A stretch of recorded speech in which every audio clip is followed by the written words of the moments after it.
Galatoma.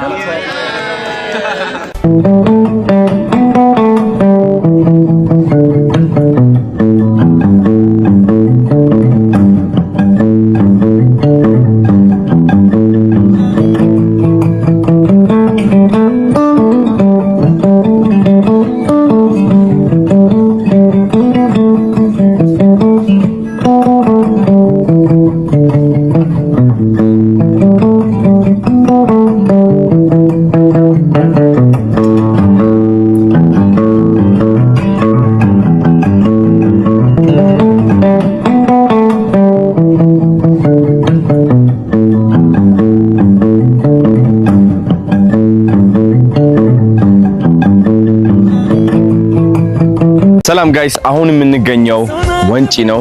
ተመልከቱት እንዴት እንደሚያምር። ናፒ በደንብ አድርገህ እስኪ ያሳያቸው።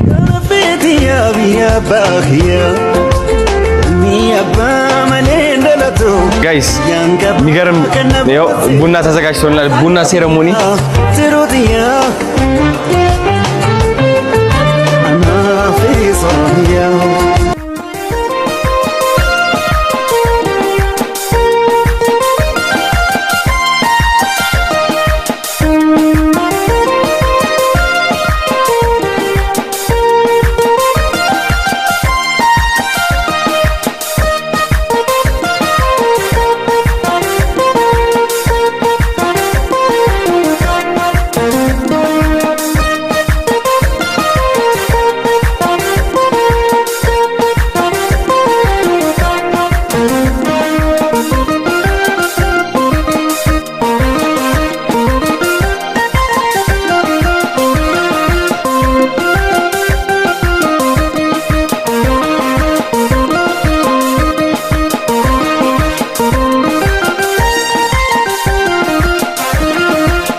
He's taking over my intro, dude.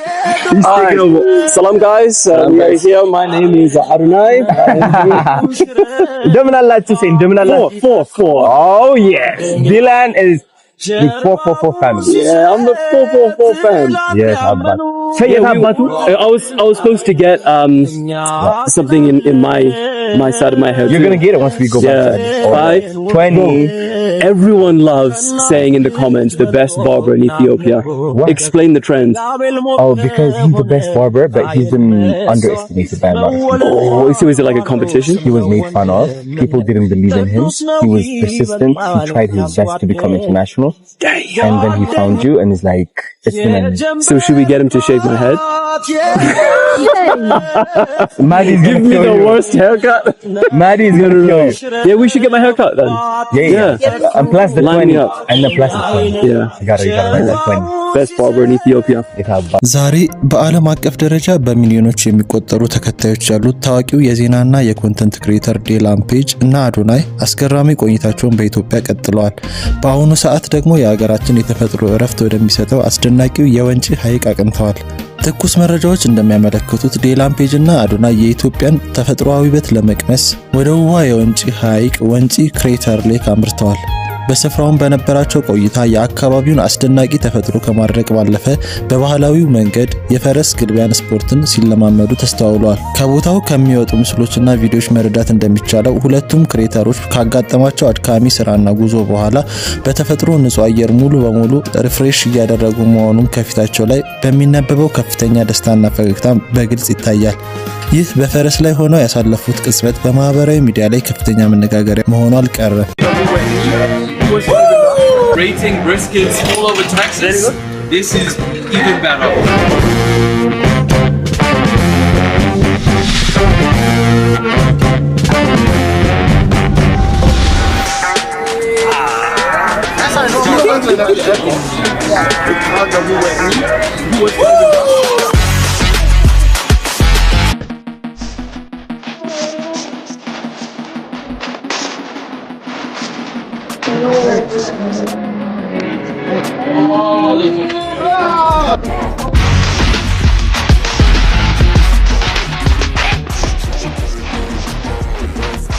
This is a world exclusive food right here, only can be found in Ethiopia.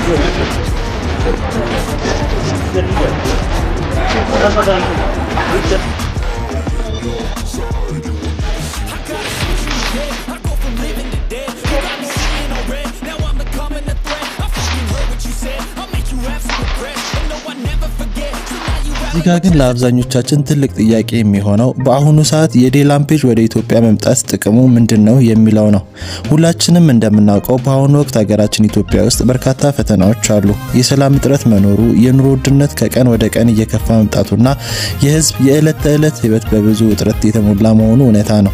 ነገር ግን በዚህ አስቸጋሪ ወቅት እንደ ዴላን ያሉ በዓለም አቀፍ ደረጃ በሚሊዮኖች የሚቆጠሩ ወጣቶች የሚከታተሉት ታዋቂ ሰው እዚህ መገኘቱ ትልቅ እድልን ይዞ ይመጣል። ዓለም አቀፍ ሚዲያዎች ስለ ኢትዮጵያ ሁል ጊዜ የሚያወሩት አሉታዊ ዜናዎችን ብቻ ነው። የዴላን መምጣት ግን አገሪቱ አሁንም ድረስ ሊጎበኙ የሚችሉ አስደናቂ የተፈጥሮ ሀብቶች፣ ውብ ባህልና እንግዳ ተቀባይ ህዝብ ያላት መሆኑን ለዓለም ማህበረሰብ በተግባር ያሳያል። የእሱ በወንጪ ሐይቅ መገኘትና ይፋዊ ምስሎች መውጣታቸው ሌሎች ዓለም አቀፍ ቱሪስቶችና ኢንፍሉዌንሰሮች ወደ ኢትዮጵያ ለመምጣት እንዲደፍሩና ፍላጎት እንዲያሳድሩ ትልቅ መነሻም ይሆናል። የቱሪስቶች መምጣት በተዘዋዋሪ ለሀገር ውስጥ አስጎብኚዎች፣ ለሆቴሎችና ለአካባቢው ማህበረሰብ የስራ ዕድልና የገቢ ምንጭ ስለሚፈጥር የኑሮ ውድነቱን ለመቋቋም ጥቂትም ቢሆን የራሱ የሆነ አዎንታዊ አስተዋጽኦ ይኖረዋል። አዎ አገራችን ውስጥ ፈተናዎች ቢኖሩም የተፈጥሮ ገጸ በረከቶቻችን ግን ሁልጊዜም የሀገራችን ኩራቶች ናቸው። ዴላንና አዶናይ በኢትዮጵያ በሚኖራቸው ቀጣይ ቆይታ ምን ቦታዎችን ይጎበኙ ይመስላችኋል? የእነሱስ አብሮ መሆን ምን አይነት ስሜት ፈጠረባችሁ? አስተያየታችሁን ኮሜንት ላይ አስፍሩልን። ቻናላችንን ሰብስክራይብ፣ ቪዲዮን ላይክ እና ሼር ማድረጋችሁን እንዳትረሱ። በቀጣይ መረጃ እስክንገናኝ ቸር ቆዩን።